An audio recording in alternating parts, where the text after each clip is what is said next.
Hai teman-teman, Assalamualaikum warahmatullahi wabarakatuh.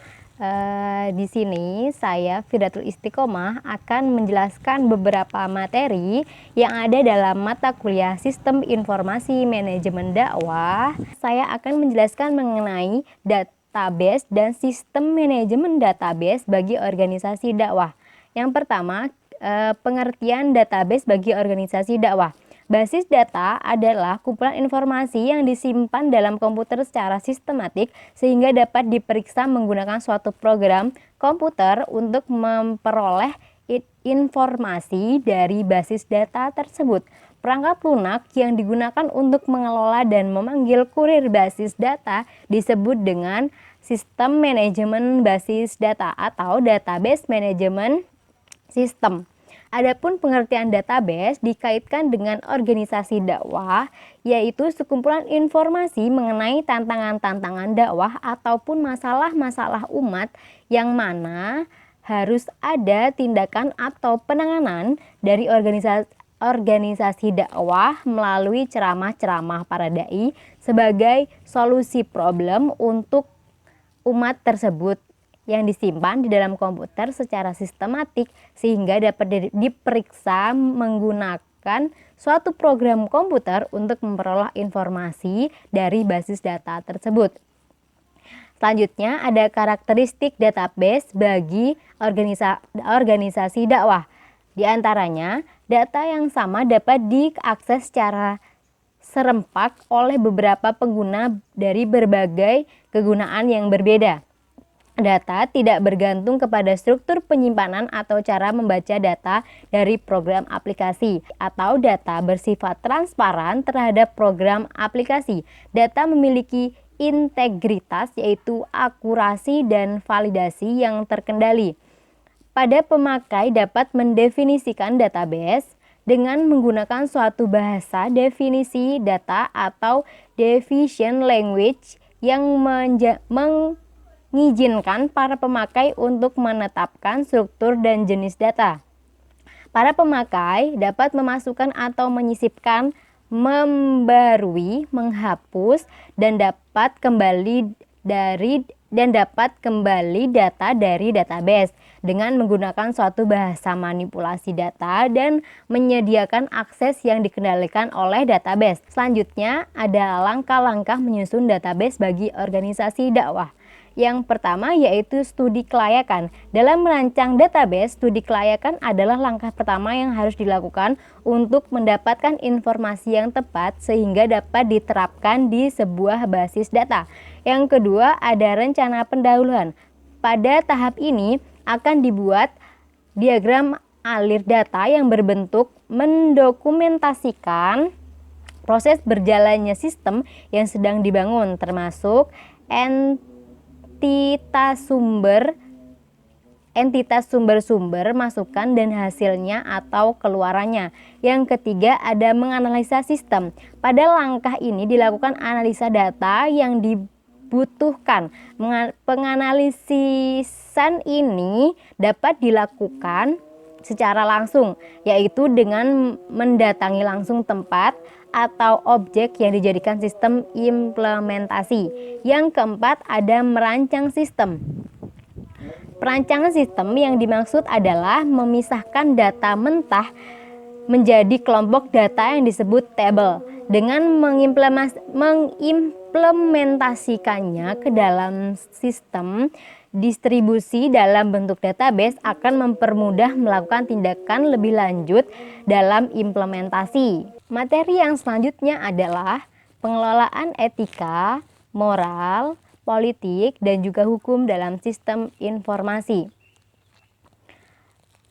Pertama, ada pengertian dari etika, moral, dan hukum dalam sistem informasi. Etika. Etika adalah prinsip-prinsip yang berhubungan dengan benar atau salah. Etika adalah perbuatan yang berhubungan dengan etik. Etik adalah perbuatan yang beretika baik. Seseorang yang tidak etis adalah orang yang melakukan etika atau orang yang melakukan pelanggaran etika atau melanggar etik. Di dalam lingkungan sistem informasi, permasalahan-permasalahan etika dapat muncul di beberapa masalah, yaitu permasalahan privasi, permasalahan kepemilikan intelektual, permasalahan keamanan, permasalahan akurasi sistem, dan permasalahan kesehatan. Selanjutnya ada pengertian dari moral. Moral adalah tradisi kepercayaan mengenai perilaku benar atau salah. Moral menjadi institusi sosial dengan sesuatu sejarah dan daftar peraturannya. Aspek benar atau salah berhubungan sangat erat dan terangkum dalam jenis norma hukum yang ada dalam masyarakat. Moral dalam penggunaan teknologi komputer menuntun kepada tindakan yang tidak merugikan orang lain, misalnya tidak menjiplak hak cipta, baik secara langsung maupun tidak langsung. Hukum adalah perilaku yang dipaksakan oleh otoritas berdaulat seperti pemerintahan kepada rakyat atau kepada warga negaranya. Hukum paling mudah diinterpretasikan karena berbentuk tertulis. Di lain pihak, ada etika dan moral tidak didefinisikan secara persis dan tidak disepakati oleh semua anggota masyarakat. Selanjutnya ada permasalahan-permasalahan etika dalam informasi dakwah. Ada hak cipta. Hak cipta secara internasional dilambangkan dengan huruf C yang ada di dalam bulatan atau di dalam lingkaran, yaitu hak eksekutif pencipta atau pengarang hak cipta untuk mengatur penggunaan dari hasil penuangan gagasan tertentu. Dengan memiliki hak cipta, maka pemilik dapat melindungi atau membatasi penggandaan secara tidak sah atas sebuah hak cipta. Hak cipta berlaku untuk semua karya seni, baik karya seni seperti puisi, drama, film, karya-karya koreografi, komposisi musik, rekaman suara, video, lukisan, gambar, patung, foto, perangkat lunak komputer, siaran di radio maupun siaran di televisi, dan juga desain industri. Yang kedua ada merek dagang.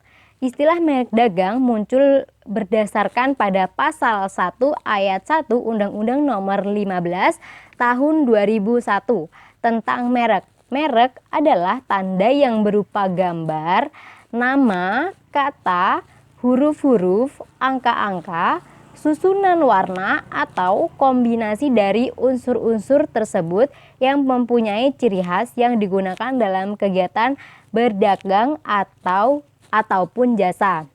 Yang ketiga ada paten. Berdasarkan pasal 1 ayat 1 Undang-Undang Nomor 14 Tahun 2001 tentang paten. Paten adalah hak eksekutif yang diberikan oleh negara kepada investor atau hasil invensinya di bidang teknologi selama waktu tertentu, melaksanakan sendiri invensinya tersebut atau memberikan persetujuannya kepada pihak yang menemukan hal baru untuk melakukan perbuatan, penjualan atau pengawasan terhadap penemuannya selama waktu tertentu. Selanjutnya ada hacking atau cracking. Tindakan pembobolan data rahasia suatu institusi, membeli barang lewat internet dengan menggunakan kartu kredit orang lain tanpa izin atau ini merupakan contoh dari tindakan hacking. Orang yang melakukan hacking disebut hacker.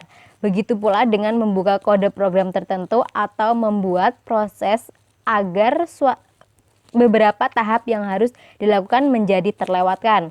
Yang kelima ada pembajakan. Mengutip atau menduplikasi suatu produk, misalnya program komputer, kemudian menggunakannya dan menyebarkan tanpa izin atau lisensi dari pihak pemegang hak cipta juga merupakan pembajakan dalam kategori kriminal. Yang keenam ada browsing situs yang tidak sesuai dengan moral. Membuka situs-situs dewasa bagi orang yang belum layak merupakan tindakan yang tidak sesuai dengan moral. Teknologi internet mulai dari tindakan-tindakan positif sampai tindakan negatif semuanya ada di dalam internet.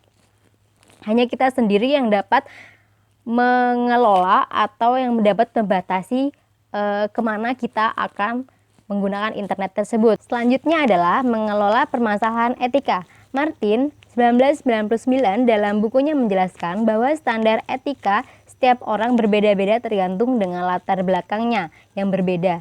Dari integritasnya, kejujuran, kompetensi, kehormatan, keadilan, kepercayaan, keberanian, dan juga tanggung jawab yang dibentuk dari ia kecil sampai saat ini. Langkah-langkah yang dapat digunakan untuk menangani isu etika yang muncul dalam organisasi. Yang pertama yang harus dilakukan adalah menyadari permasalahan etika yang akan muncul ketika kita mengambil tindakan. Yang selanjutnya adalah menyadari akan terjadinya permasalahan etika dengan mengacu pada kode etik yang ada. Jika etika sudah disadari, maka perlu dianalisis dan dipecahkan. Selanjutnya, ada politik informasi. Politik informasi adalah penggunaan analisis dari data riset untuk dijadikan bahan advokasi dan kampanye yang dilakukan. Pertukaran informasi dalam jenjang advokasi transnasional hari ini sangat dipermudah dengan adanya kemajuan teknologi informasi melalui internet, media sosial, sehingga mengurangi banyak biaya untuk pertemuan dan koordinasi.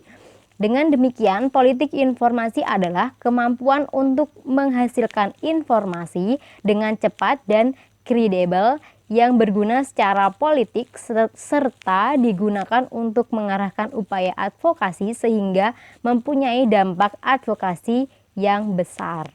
Demikian materi yang dapat saya sampaikan, semoga bermanfaat. Kurang lebihnya mohon maaf. Wassalamualaikum warahmatullahi wabarakatuh.